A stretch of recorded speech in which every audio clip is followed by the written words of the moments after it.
오늘은 같은 편이 되는 것이 사랑이다. 같은 편이 되는 것이 사랑이다 라는 주제로 하나님의 마음을 알아가도록 하겠습니다. 사랑의 근원은 하나님입니다. 그래서 우리가 하나님을 모르고서는 사랑을 알 수도 없고 진실한 사랑을 할 수도 없습니다. 성경이 믿지 않는 사람과의 교제나 결혼을 철저하게 반대하는 이유도 바로 이 때문입니다. 하나님을 모르고서는 사랑을 모른다는 것입니다. 사랑의 구체적인 특징을 설명하는 말씀이 4절과 5절 말씀입니다. 우리 4절, 5절 말씀을 같이 읽겠습니다.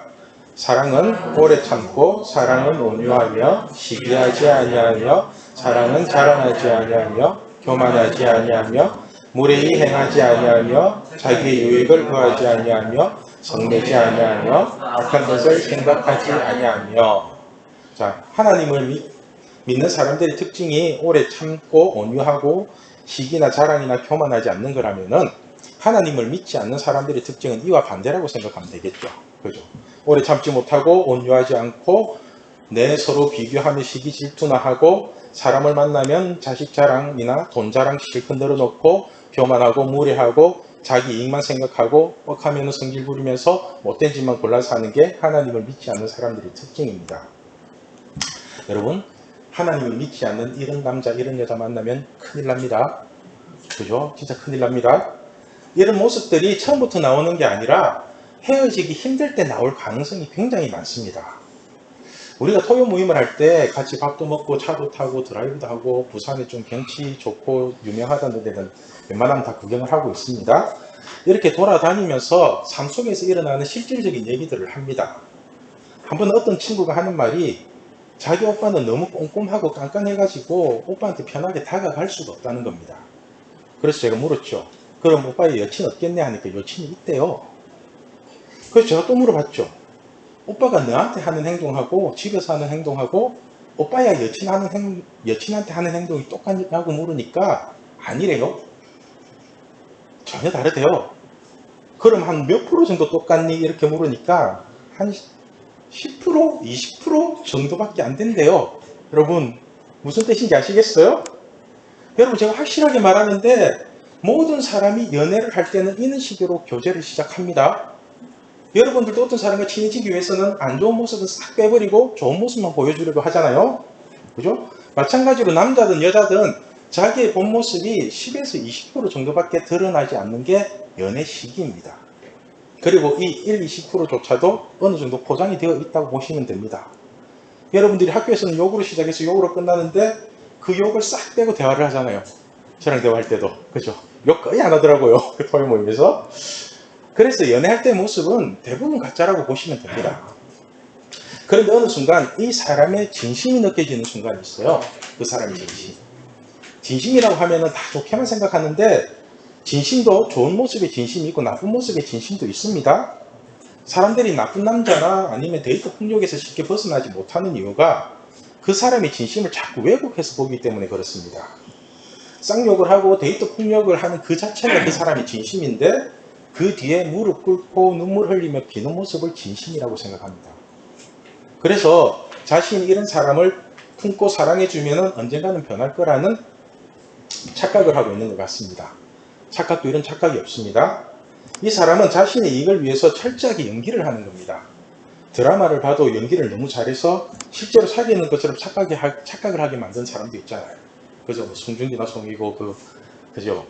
태양의 후예에서 보면은 특히 예체능을 하는 친구들은 자기 감정을 스스로 분석할 수 있는 실력이 있어야 합니다. 이 감정이 사람을 누군가 만나면 좋아하는 감정이 생기는데요. 이 감정이 순간적으로 끌어오르는 감정인지 아니면은 지속적으로 일어나는 감정인지 자기 스스로 한 번씩 분석을 해야 돼요. 그게. 아무튼 여러분, 사랑이라는 단어에 절대로 속지 마십시오. 우리가 사랑을 할 때 정확하게 분별해야 될 것이 뭐냐면은 자기의 이익을 위해서 사랑하는지 아니면은 하나님의 사랑을 가지고 사랑할 수 있는지를 볼 수 있는 눈이 있어야 합니다. 사람이 겉모습은 속일 수 있어도 그 사람의 진심은 반드시 드러나게 되어 있습니다. 제가 농산물 시장에서 이제 장을 볼 때 이런 글귀를 본 적이 있어요. 3대 금지인데 바가지 금지, 중량 미달 금지, 속박이 금지 이렇게 되어 있더라고요. 바가지 나시는 바와 같이 여러분들 그죠? 정해진 금액보다 값을 더 부풀려 받는 걸 말하죠. 그리고 중량 미달은 키로로 속여가지고 자신에게 이익을 남기는 것을 말하고요. 그럼 속박이는 뭘까요? 속박이 금지. 저도 이게 뭔지 몰라서 주인에게 물어봤어요. 속박이 금지가 뭐냐고. 그러니까 속박이가 뭐냐고 하면은 박스를 포장할 때 안 좋은 것은 바닥에 깔고 좋고 멀쩡해 보이는 걸 그 위에 싹 가리는 거죠. 덮어놓는 거. 그죠? 그래서 물건 좋다고 샀는데 집에 와서 박스 딱 엎어보면은 안 좋은 거로 쏘아지고, 우리 선생님들은 많이 경험하셨을 거예요. 그런 거 사면은.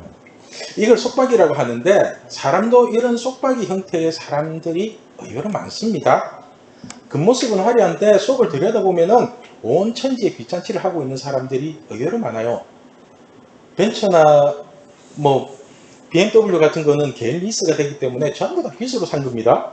그거 좋다고 따라다니고 그러면 안 됩니다. 또 겉은 멀쩡한데 속은 다 굶어서 썩어 문드린 사람들도 많고요. 성경에 나오는 사람들 중에 바리새인과 서기관들이 이러고 살았거든요. 마태복음 23장을 보면은 23장 전체가 예수님이 바리새인들과 서기관들을 욕하는 내용입니다. 우리 예수님이 배울 만큼 배우신 분이고 그래도 나름대로 교양이 넘치시는 분인데, 유독 서기관들과 바리새인들한테는 뭐 뱀들아, 독사의 새끼들아, 이런 거친 표현까지 사용하면서 그들을 싫어합니다. 그 이유가 뭐냐면은 이 사람들의 겉과 속이 너무 다르기 때문에 그렇습니다. 그래서 그들을 회칠한 무덤이라고 표현을 합니다. 27절 말씀 우리 같이 읽을게요.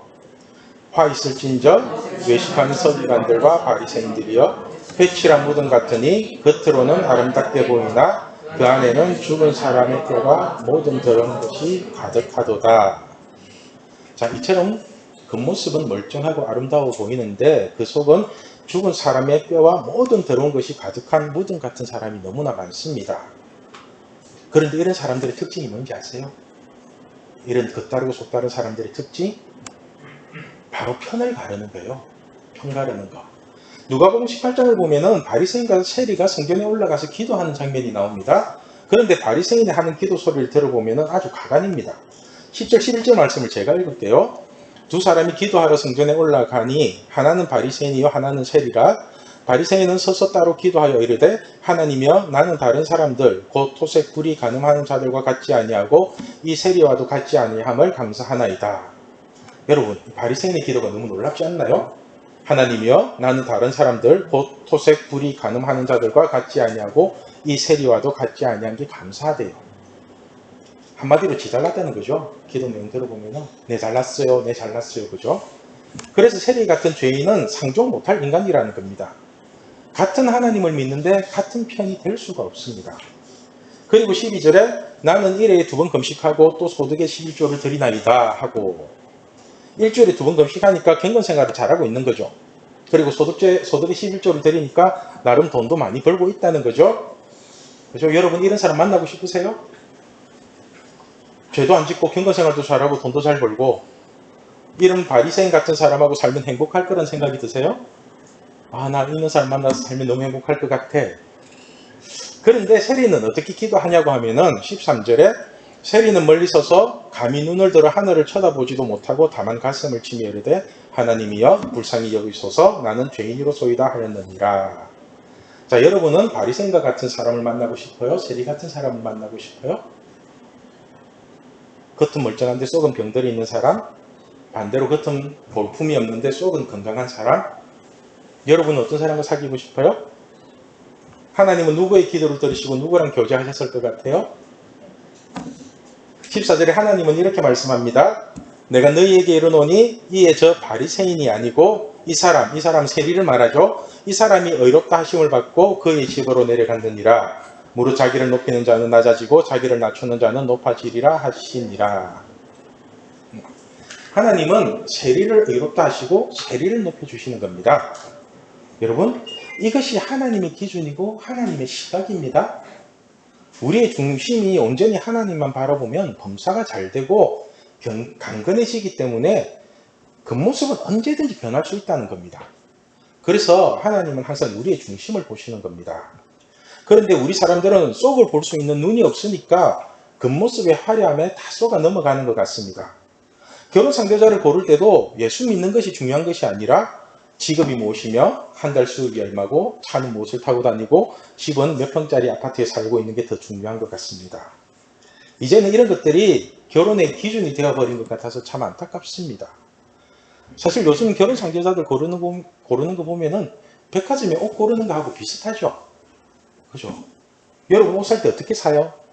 옷 고를 때 둘러볼 수 있는 대로 최대한 다 둘러보고 가격 잴 거 다 재고 따질 거 다 따지고 그리고 가성비 제일 좋은 그런 것을 고르잖아요. 또 입어볼 수 있으면 내 몸에 맞는지 안 맞는지 먼저 입어보고 그래도 혹시나 마음에 안 들면은 반품까지도 다 계산하고 옷을 고르죠. 그죠? 이제는 결혼도 잴 거 다 재고 따질 거 다 따지고 난 뒤에 혹시나 반품이나 환불을 하기 위해서 동구부터 시작하든지 아니면 결혼하고 난 뒤에도 혼인신고를 하지 않고 지내는 신혼들이 많은 거 아시죠? 그죠? 그러니까 내가 선택한 이 사람을 사랑한다는 확신도 없고 사랑에 대한 책임도 안 지겠다는 거죠. 사랑이. 결혼정보회사나 소개팅하는 순서를 보면은 결혼정보회사 이제 소개팅 해주는 순서를 보면은 사람의 직업이나 재산 정도, 나이, 외모에 따라서 등급을 매기죠. 여러분 몇 등급 될 것 같아요? 최저죠, 최저? 나중에 되면 또 어떻게 몰라요? 1등급 될지. 그래서 같은 등급끼리 사람을 소개시켜 주는데 이렇게 서로의 조건을 보고 만나는 사람에게 진실한 사랑이 가능하다고 생각하세요?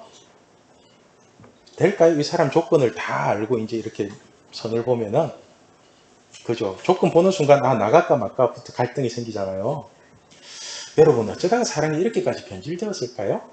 사랑이 이게 다 희생하고 헌신해야 할 사랑조차도 자신의 이익으로 계산을 하기 때문에 일어난 일입니다.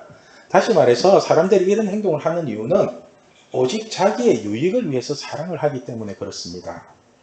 토요 모임 중에 어떤 친구가 이런 질문을 했어요. 돈이 없어도 화목한 가정이 좋아? 아니면은 돈은 많은데 맨날 싸우는 가정이 좋아? 이런 질문을 했거든요. 그런데 한 녀석이 한다는 말이 돈이 없으면 화목할 수 없어요 이러더라고요. 돈 없으면 화목할 수 없대요. 제가 이 말을 듣고 참 슬펐어요. 어쩌다가 중고등학생조차도 돈이 없으면은 가정이 화목할 수 없다고 생각하는 걸까? 그럼 돈이 많으면 진짜로 가정이 화목할까? 그죠? 항상 저는 반대를 생각해 보거든요. 돈 많은 사람들이 왜 이혼을 하고 유산 때문에 싸우고 심지어는 재산 때문에 살인까지 하는 걸까요? 돈 없는 사람도 싸우지만 돈 많은 사람도 많이 싸우는 거 아시죠? 그죠? 만약 우리 하나님이 이런 질문을 받는다면 뭐라고 대답하실 것 같아요? 하나님의 대답. 하나님은 돈 많은데 싸우는 가정이 좋아요? 돈 없는데 화목한 가정이 좋아요? 하면은 하나님은 잠언 25장 24절을 이렇게 말씀하십니다. 우리 같이 읽을게요. 다투는 여인과 함께 큰 집에 사는 것보다 움막에서 혼자 사는 것이 나으니라. 무슨 말인지 아시겠어요? 하나님도 돈 많은 집에서 맨날 싸우는 것보다 돈이 없어도 화목한 가정에서 사랑받고 사는 게 훨씬 좋다는 겁니다.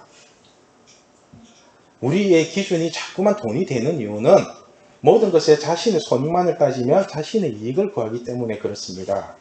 그래서 하나님의 사랑조차도 자신의 손익을 따지며 계산을 합니다. 우리 5절 말씀을 다시 읽겠습니다.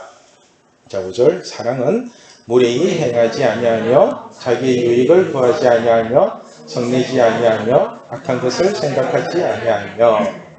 사랑은 자기의 유익을 구하지 않는 거라고 말씀하는데 하나님을 믿지 않는 사람들은 이 순결한 사랑조차도 자신의 이익만을 생각합니다. 그래서 자신의 이익 때문에 오래 참지 못하고요. 자신의 이익 때문에 시기 질투하고요. 자신의 이익 때문에 자랑하고 교만하고 무례하고 성질 부리면서 별의별 못된 짓을 다 합니다. 그렇다면 여러분, 자신의 이익이 아닌 진짜 서로 사랑하는 진실한 사랑은 뭘까요? 진실한 사랑은 어떻게 해야 되죠? 이익으로 생각하지 않고 진짜 사랑하는 것. 서로 같은 편이 되면 되지 않을까요? 서로 같은 편? 서로 같은 편이 된다고 하면은 여자는 남자 편이 되어주고 남자는 여자 편이 되어주고 이렇게 생각을 하는데 아닙니다. 아닙니다. 서로 편들어주다 보면 계속 싸웁니다. 자꾸 이런 식으로 생각을 하니까 서로가 서로에게 맞춰달라고 요구를 하면서 끊임없이 싸우는 겁니다. 서로가 서로에게 맞춰달라고 하는 것도 자기 이기심에서 출발하는 거잖아요. 그죠? 예를 들면은 남자가 여자에게 몇백만 원짜리 루이비통 백이나 구찌백을 선물해 줬어요. 그죠? 그럼 이 남자는 이 여자를 사랑하는 거죠. 그러니까 몇백만 원짜리 그렇게 사줄 수 있잖아요. 그렇다면 이 여자는 그 가망을 받고 기뻐하는 게 사랑일까요?